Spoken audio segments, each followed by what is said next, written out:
αγαπητέ Πατέρα Θεοδόση, ήρθε η μεγάλη εκείνη στιγμή, την οποία είχε όραμα στείλει ο πατέρας σου, ο ίδιος ο πατέρας σου, αλλά δεν πρόλαβε να πραγματοποιηθεί αυτό. Και τώρα ο Θεός επέτρεψε σε εσένα να γίνει αυτή η χάρη. Θα σου δοθεί το οφίκιο με την ορολογία του Σεβασμιωτά του Μητροπολίτου Αργονίδος, θα σου δοθεί το οφίκιο από τα ταπεινά μου χέρια, το οφίκιο του Πρωτοπρεσβυτέρου. Είσαι λοιπόν στην χαρά του Κυρίου σου σκύψη. Ευλογητός ο Θεός υποπάντη. Εις το όνομα του Πατρός και του Υιού και του Αγίου Πνεύματος. Αμήν. Εις το όνομα Πατρός και του Υιού και του Αγίου Πνεύματος. Αμήν. Εις το όνομα του Πατρός και του Υιού και του Αγίου Πνεύματος. Αμήν. Άξιος. Μη βιάζεστε.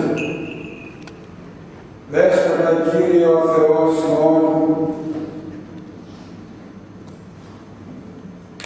ότι η ιεροσύνη χαρισάμενος στο γέννη ημών και της διάφορης δωρεάς της τελικής, τη χάρη μας εντυσάμενος και αυτούς οι καλούς ευλαβείς καθιστάμενος το ιεραρχικός διατάτη και διακονή,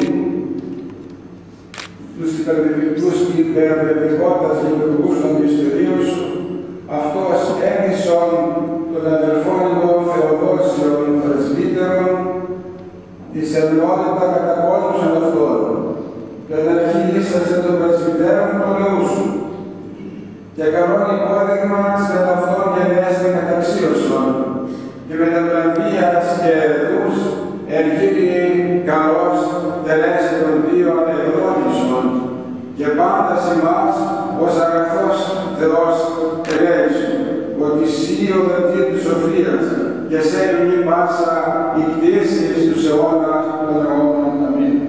Άξιος. Άξιος.